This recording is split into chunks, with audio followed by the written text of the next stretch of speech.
Assalamualaikum warahmatullahi wabarakatuh. Perkenalkan, nama saya Suraya Aliasya dari kelas 12.5 dan di kesempatan kali ini saya akan menjelaskan tentang materi teks cerita sejarah. Teks cerita sejarah adalah jenis teks narasi yang menceritakan kembali peristiwa-peristiwa atau kejadian-kejadian di masa lampau yang memiliki nilai sejarah, baik itu fakta maupun fiksi yang didasarkan pada fakta sejarah. Tujuannya adalah untuk memberikan informasi hiburan atau pendidikan kepada pembaca mengenai suatu periode waktu atau tokoh penting dalam sejarah. Tujuannya yaitu ada 4. Yang pertama ada rekreatif, memberikan hiburan pada pembaca; inspiratif, memberikan inspirasi atau teladan dari tokoh atau peristiwa sejarah; edukasi, memberikan pengetahuan dan wawasan mengenai masa lalu; dan persuasif, mempengaruhi pembaca untuk mengambil sikap atau pandangan tertentu terhadap suatu peristiwa sejarah.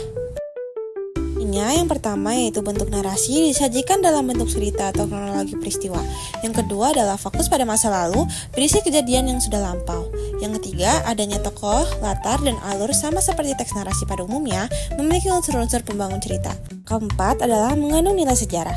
Peristiwa yang diceritakan memiliki relevansi atau dampak sejarah, dapat berupa fakta atau fiksi. Fakta mengacu pada peristiwa nyata yang didukung oleh bukti sejarah. Fiksi mengandung unsur imajinasi penulis, namun tetap latar belakang berlandaskan fakta sejarah yang kuat. Teks sejarah. Yang pertama ada orientasi atau pengenalan, bagian awal yang memperkenalkan latar waktu, tempat, dan tokoh-tokoh yang terlibat dalam cerita ini. Ini berfungsi untuk membangun suasana dan memberikan gambaran awal kepada pembaca. Implikasi atau puncak konflik, bagian di mana konflik atau masalah mulai muncul dan berkembang. Ini adalah inti dari cerita, di mana peristiwa-peristiwa penting terjadi dan ketegangan dibangun. Ada resolusi atau penyelesaian. Bagian ini berisi penyelesaian konflik atau masalah yang dihadapi tokoh. Bisa berupa penyelesaian yang bahagia, sedih, atau menggantung, tergantung pada jenis ceritanya. Yang terakhir ada koda atau nilai moral. Bagian penutup yang berisi pelajaran atau nilai moral yang bisa diambil dari cerita. Tidak semua teks cerita sejarah memiliki koda secara eksplisit. Terkadang nilai moralnya tersirat. Selanjutnya ada kaidah kebahasaan. Teks cerita sejarah memiliki beberapa kaidah kebahasaan khas. Antara lain, menggunakan kalimat lampau. Banyak menggunakan kata kerja dan keterangan waktu yang menunjukkan masa lalu. Misalnya pada zaman dahulu, kala itu, telah, atau sudah. Kedua, menggunakan konjungsi temporal, kata hubung yang menunjukkan urutan waktu, misalnya kemudian, lalu, setelah itu, sebelum, atau sementara itu.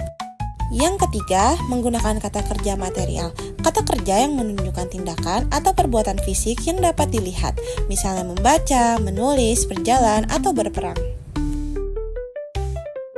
Selanjutnya adalah menggunakan kata kerja mental, kata kerja yang menunjukkan reaksi atau sikap mental, misalnya merasakan, memikirkan, menduga, atau menginginkan. Selanjutnya, menggunakan kalimat tidak langsung untuk menyampaikan ujaran atau dialog tokoh lain, misalnya ia mengatakan bahwa, para ahli berpendapat bahwa.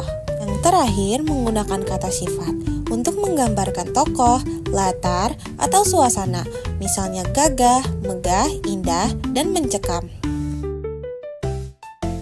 Lalu yang terakhir adalah jenis teks. Secara umum, teks cerita sejarah dapat dibagi menjadi: yang pertama adalah teks sejarah non-fiksi, berdasarkan fakta-fakta sejarah yang akurat seperti biografi, autobiografi, atau tulisan sejarah murni. Penulis berusaha menyampaikan peristiwa seobjektif mungkin. Kedua yaitu novel sejarah atau fiksi sejarah. Meskipun mengandung unsur fiksi, dialog yang dibuat-buat, detail emosi tokoh yang diimajinasikan, novel sejarah tetap berlandasan pada fakta-fakta sejarah yang kuat mengenai latar, tokoh, dan peristiwa utama. Contohnya, Bumi Manusia karya Pramudia Anantatur. Sekian dari saya, kurang lebihnya mohon maaf. Wassalamualaikum warahmatullahi wabarakatuh.